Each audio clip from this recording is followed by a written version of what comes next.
Hi everyone, I'm Thomas Tobin, Senior Technical Artist on the Unity sports team. Previously, I worked on world tools, character tools, and asset creation tools at Ubisoft. Today's talk covers a section of a passion project that I've been working on for a while. I'll give a quick preview of some of the things I work on first at Unity, just to give a basis as to why things need to be made quickly for me. I'm going to hit play, and I'll explain what you just watched just after.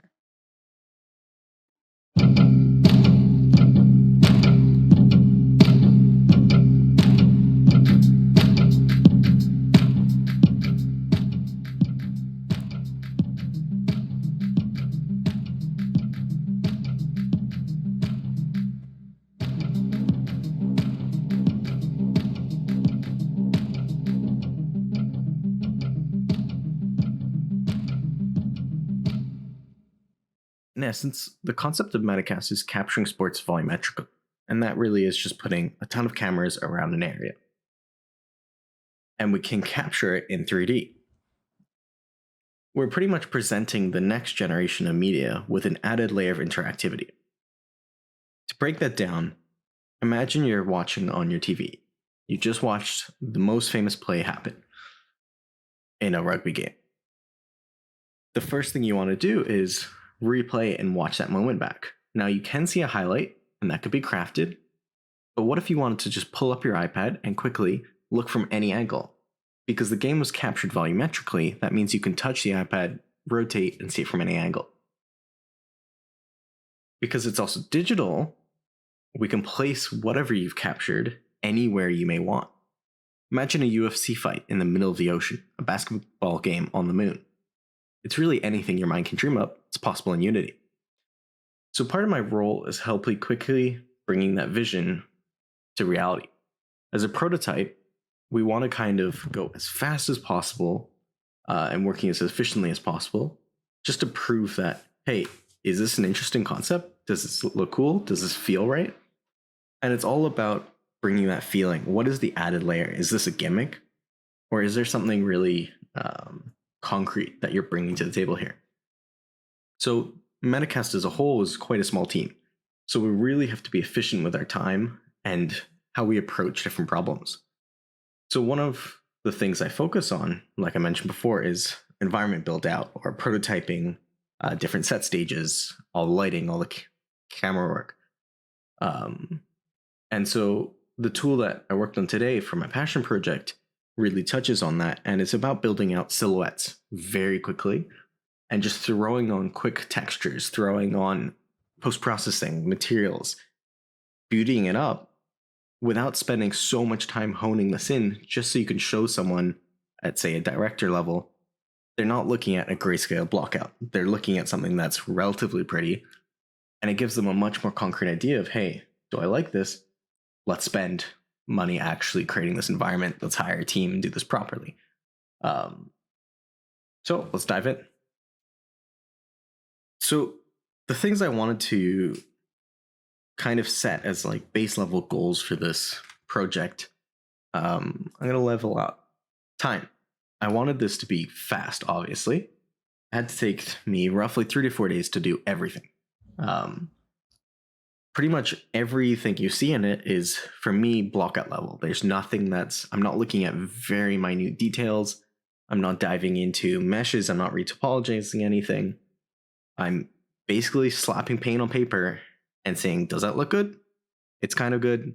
We're almost there. How do I kind of refine it a little more? Tooling. So this one was a big thing. If I'm going to make one tool that makes silhouettes for me, how can I use it for more than that tool's intended use? So if I'm making, say, a mountain generator, can I use that same silhouette tool to make other things? And I quickly found out when you look at concept art, you can kind of break down the shapes of how things, like obviously the silhouette is formed. And if you just form that silhouette and you throw a texture on later on, you can kind of convey the whole idea of what that image is without going straight down into the details. Next was shading. I want to keep this as simple as possible, pretty much making it with, I think it's 2 or 3 materials, and using as much reuse as possible. So in the demo you'll see in a moment, the sand on the ground is the same texture as the bark. It's just tiling differently.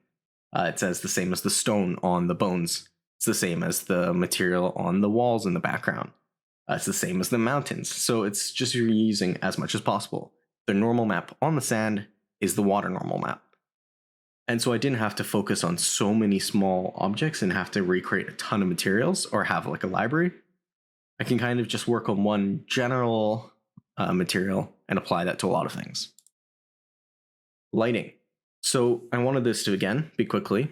I don't want to have to dial in so many different lights. I don't want to place a million light probes or point lights. It's just going to be a single directional light with a skybox that's kind of doing an overall lighting.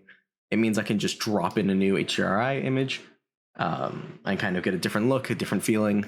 And if I need backlights to kind of backglow or light up a little more, then that's easy to add. Post-processing. I have a few templates that I work off of often. And it's pretty much just about refining a mood, getting like a couple different parameters that you really like together. And that really fleshes out the scene. I'll show you that in a moment. With almost no effort, you start to really capture out what is the world you're creating, what is the feeling. And the nice thing is, once you've set up a few of these, you can then just slap on them and alternate what is the feeling of the scene. It completely changes with different post-processing. And the final is asset creation. I wanted to touch on one, using Midjourney for AI concept art.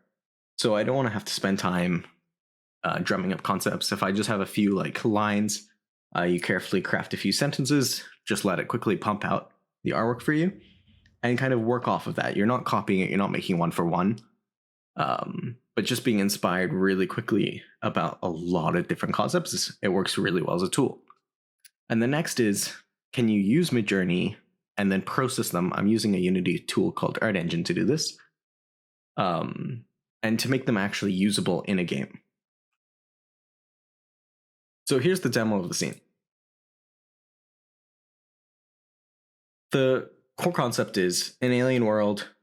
When I was using Midjourney, I saw someone's prompt that was cotton candy trees, and that really stuck with me. I wanted it to feel very fluffy of a world, very alien, almost familiar. But far enough away that you don't get stuck into, this doesn't look real, this doesn't look right. And you can kind of play a lot more with the shape. The textures don't have to be so accurate. Because again, I'm just working on blockout and shape and scale. So the thing of playing with scale, if I'm just gonna play back and pause, as you walk up, the bushes, again, all generated in Houdini, kind of set the scale of, okay, I see a bush up close to me, I can see they're getting a lot smaller. Then you start to understand, okay, these trees are huge. The bones in the background, they don't have to be one for one of bones, but you get the concept of there was something there.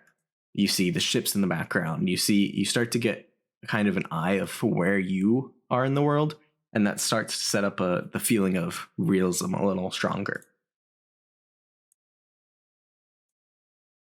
So the first thing was I need concept art. I need something to actually help me build out this idea a lot quicker. So this came down to Midjourney. So a few of the prompts, again, cotton candy trees, and it was a desert dystopian world with large cotton candy trees. And then it was a desert mining world. And that was trying to get the foggy, I was trying to encapsulate that feeling of it was a mining city. There were people here and they've now left. And again, the same type of thing, cotton candy trees mixed with these weird bone type objects and these weird pillars I touch on later, and kind of like a crashed ship. And this is more of a boat ship or a spaceship, but I really like the idea. Just of these three different ideas together, it was quite fun for me. Shaders, because I wanted this to be done as fast as possible. There were just a few core shaders that I made. They're not complicated at all. And I followed simply Unity tutorials for these ones. So for the tree shader, it works really interestingly. It takes out your blockout mesh and it just takes each quad and basically places a quad mesh to it. There's a really good tutorial on this. I didn't come up with this concept. but it works really well for fleshing out scenes. Again, that same shader, I can throw on any blockout mesh generated in Houdini that makes my grass. The ground is actually a material off the asset store. In the project that will be distributed, it's a basic Unity terrain shader. The one thing I like about these custom terrain shaders is, one, I didn't have to make it, and two, it does the ground really well. So it gives you the tessellation and it gives you the height. So that really starts to make, you'll see in the version that was presented live, it gives a lot more feeling to the ground and the world and the scale, because you can see the bumps close and they start to fade out over time, so you get the sense of distance too. And again, like I touched on, the water is simply the normal of the sand, and it's just panning back and forth just to give a little extra part of that feeling of the world is alive. There's a bit of movement, just to portray the idea, again, that I don't have to do much to kind of add a lot of life to the world.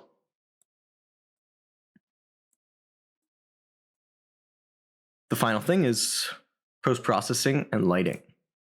So the final image, again seen here, has everything turned on to the max. And this is so I can sell the vision of what is this world? Where are we? If you're simply turning off fog, it's miles apart. It's quite dramatic how much the fog really adds to the depth of the scene. One, you get a total sense of scale of, okay, this weird bone shape, it dwarfs the tree, but now, because there's not much fog and much distance between the two, this just looks a little bit bigger and it's really hard to tell. Whereas in the background here, where it's heavily fogged out, you can kind of start to get the sense of scale. Blockout mesh is like, I can go fully gray box blockout here, and you just get the feeling of it. Whereas here, we're obviously seeing it's just a white blockout. The next is, this one's a little harder to tell, self-shadowing. So in Unity, this is simply a checkbox turn on off.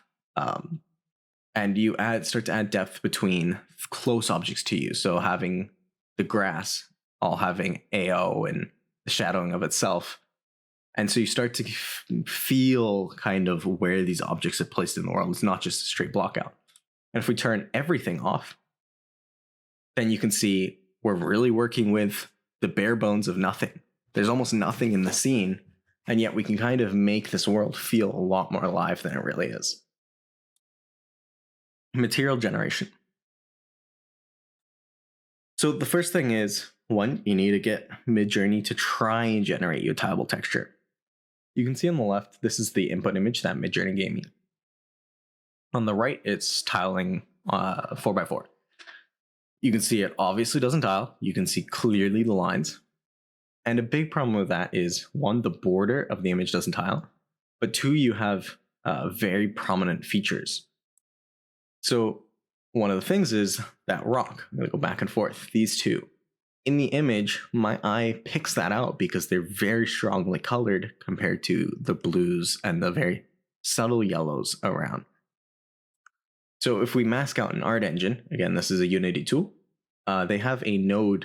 It's a nodal software, by the way, similar to how Substance Designer works. You can just simply paint out, I didn't want those two rocks, and it will, like Photoshop, content over fill in objects around it. So you can see, I should probably paint out this yellow and this yellow because it's still kind of a strong rock in the image. However, in the bottom of the image, now we filled out that rock strip. So we've actually added a little more detail to the texture. And again, it's just noise to help it tile a little better. So that seam down below is slightly disappearing. The next step is in Art Engine. Again, there's a template. You can just slap that on and it will make your seam procedural tile. So now we've fully gotten rid of that seam. That yellow is highlighted in the image, but I do a few things later on to kind of get rid of that. The next is they have a AI normal generator that helps you generate really clean normal maps. And then I've multiplied in a dirt mask just to kind of take away that edge of yellowness. And now it starts to tile quite smoothly. We've got height. Everything is generated off this material all automatically. If I wanted a new material, I can really quickly generate these.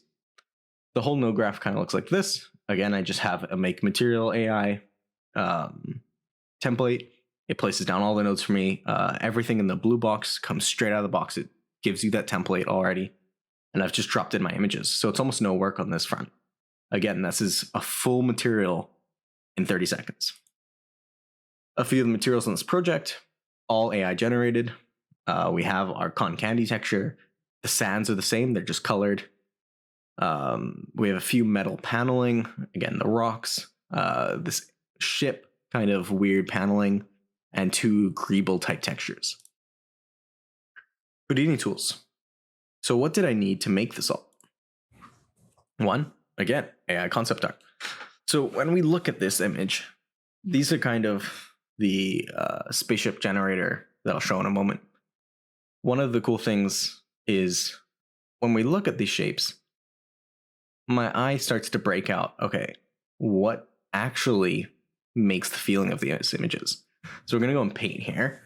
And I've really crudely drawn this on.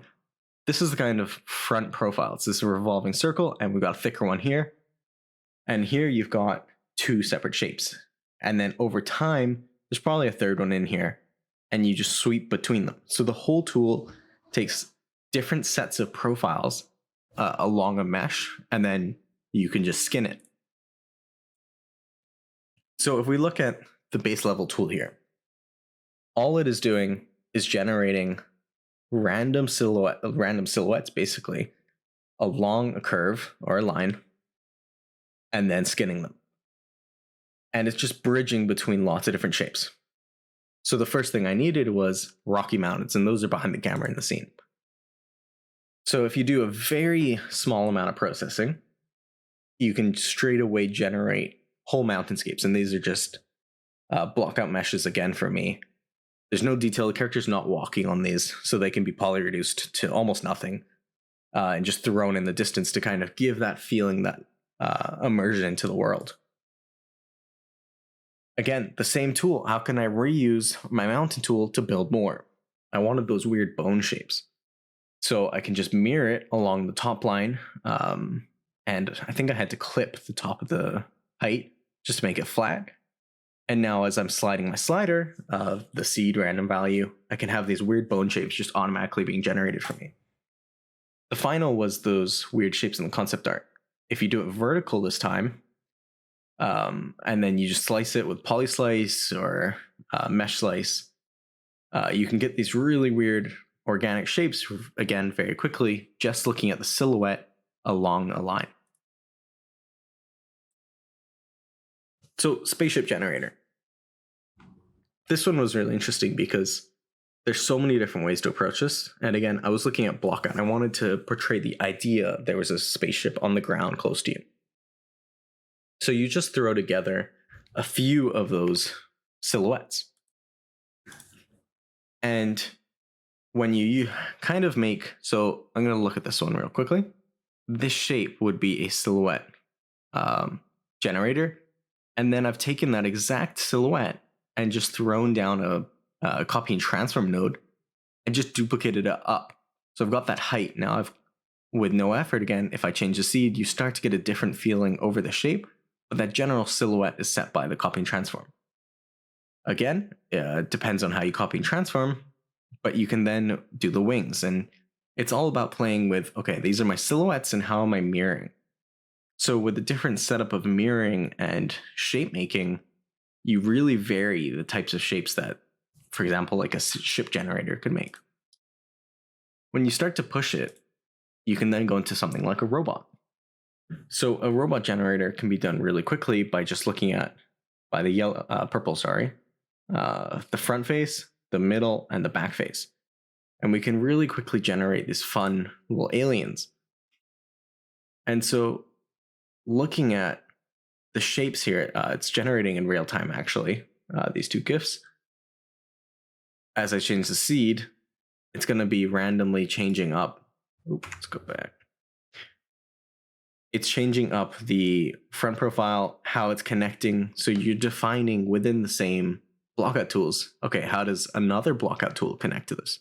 So for this one, for example, it's generating the hinges and then it's saying, okay, this should always be on the top 10% of the robot head, of the body, and then the head should always be at the base, centered. If you start to apply this to something like a building tool, this is for the personal project I was talking about previously, which is a procedural alleyway. If you have buildings that are kind of fitting into a space, now I can have the shape inside, so this pathway, as it changes up with its silhouette, my buildings regenerate. Or what about if the buildings had a unique silhouette and they were generating off of that? So now you can start to make buildings or cities a lot more quick if you're playing with the shape of the path, for example, in this one, or if you played with the shape of the buildings. We're going to dive into a few Houdini tools quickly, just to break down exactly how does this all come together. We can see the basis of this whole thing is the Silhouette Maker tool. There's almost nothing to it. It comes down to, let's draw out a bunch of profiles. So these profiles are your shapes. So if you have a big shape library, you can kind of do these in collections. So this is these square with a triangle ending on the end. Whereas I have another shape collection that is these very rounded shapes. And again, the only thing that's defining these is a curve, resampling, I'm mirroring that out, and very quickly generating these shapes. So there's almost no time spent making your shape libraries. And if you classify these, so then as you generate, you could have a switch. And it's just saying, okay, which library are you using for this specific shape generator? So with them all overlapping, again, I'm just setting up a few attributes. I'm making sure there's center aligned on the bottom.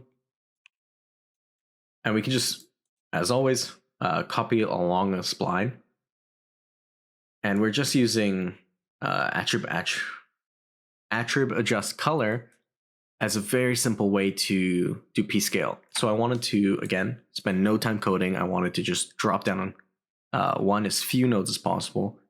But we're just making the shape as quick as possible. I don't want to spend any time making this tool.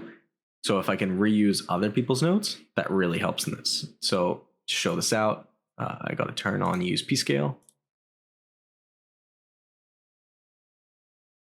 Oh, was p-scale on? It was. Okay. And then for the color, this is all color based. Let's see if this works. They're gonna let me set it. Oh, it's on the parameters here.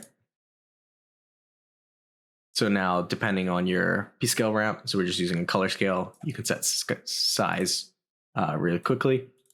I like color just because it's very obvious of the transitions of scale. So you can see the darkness and that small and pure white being big. And that just helps me visualize the scale really quickly and easily. Then we go down and you simply skin it. And that's all for the first step. So with this tool now, if I change the frame, it's just changing up the random seed number. And again, we just throw in a very basic mountain generator. So the only thing that this mountain generator is, we're just taking a height field, we're taking our in, projecting that on, adding a little blur, just so it's smoother transition. I'm adding noise, and this is doing the majority of the work to sell this mountain. And then converting that straight down. So that's really all it is. I'm putting a height field, adding a bunch of noise, clipping it away, and we have a polyreduce just to set it within whatever budget we want. So now as I change my seed, again, you get drastically different mountainscapes depending on your input silhouette. And you just tie this into a mirror system. We pass that through. And again, you get these fun little bone shapes. And just throw it through a VDB. And so now as we convert that down, we merge that together, and we can get a nice clean mesh out of that. For the bones, that would be this big. So it doesn't matter what all that surface detail is. And anything else you want to add, you just do an engine. We start to complicate things a little bit. And this is where I kind of went down the rabbit hole of, okay, where can we push this if we want to go in different ways? Again, you work on these silhouettes. And let's just stretch this out. I'm going to mirror it so we have the same shape on either end. So our silhouette generator. And I'm going to pass that through, again, this mesh slice and poly slice. And that's giving me these fun pillars that we can work with that have these interesting structures of how they're held apart. And this is how I kind of create that alien world feeling. This is almost, it's close to reality feeling, but it's far enough away that you break the uncanny valley feeling. So spaceship generators, if you just throw together a few different makers, so this is a spaceship part maker. This is where the tool starts to get a little more complicated. So again, it's the same concept of, okay, let's generate shapes over the spline. And I'm going to dive into this one. We start off with a silhouette maker. These are our smooth shapes. What I wanted, and this was purely for the look of my spaceships, I wanted to repeat a pattern of, okay, this first shape is always random, and it needs to connect smoothly with a transition period from this shape to another one, and then we're going to repeat and do another one of these. So if we line this up like top down, it's going to go square, this weird thing, and a new shape, and then weird shape, and so on. So it's a repeating pattern of a bunch of different shapes. So in order to do that, it's a feedback loop, and it basically takes in the first loop and says, okay, let's place from this piece, it extends a line forward. So that's here. It's extending a line, it's placing a shape, making sure it's the same shape as the previous frame. And then it places a new random object. And again, this is my silhouette maker is placing all the shapes. And it's just about, okay, how do you combine these shapes to make new things? So if I look at this real quickly, you can see as the loop runs, so if we look at 0, it places a repeating pattern and then new random shapes. And again, repeating pattern, new random shapes. And so that kind of builds out the shape over time here and changes it much slower, the transition period. Then we can set scale over time. And so I just do a color ramp over everything. And we can set our scale to be whatever we want. I'm going to just go down here. And so here we've now actually added that scale to the map. And I found an interesting thing I'm going to touch on very quickly. Having the shapes along like a line, a curve, whatever, if I feed it into the cross-section input of sweep, that gave me my UVs for free.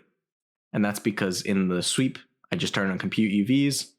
I'm keeping it normalized in U, which I don't normally do, but I turn off normalize in V and turn off any snapping. So now when we look at the UVs, as it generates these shapes, I'm going to go back up and add another one. It's increasing UVs over the scale of the line. So I'm going to go, let's go 20. And then when you throw on a material, for example, in Unity, or in this case, in Houdini right here, you can see what I'm talking about, where we don't need so much surface detail to be able to portray whatever this, again, AI texture is trying to sell. I'm going to set that back down to 9.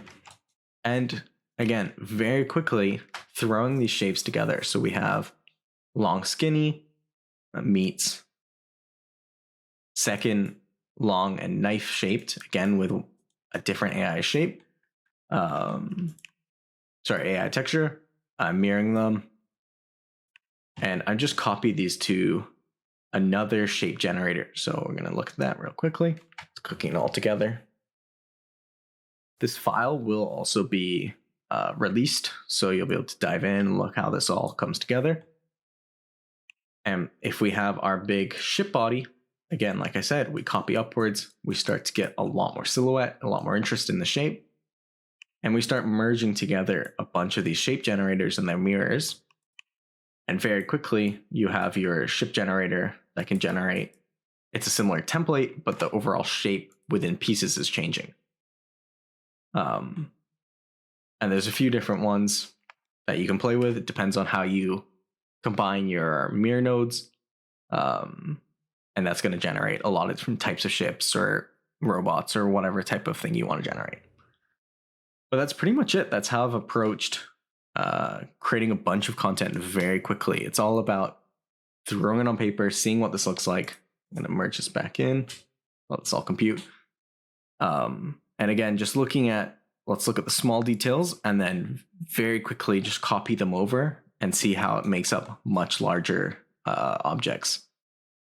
And you can kind of hide the fact that these are all copies as they all blend together really nicely. Thank you so much for watching the talk. If you'd like me to do a longer series on a breakdown of tools, please let me know. Feel free to contact me on any of these. And hopefully the hash project of the procedural alleyway will be coming soon. Otherwise, I hope you enjoy the small project that I worked on. And thank you.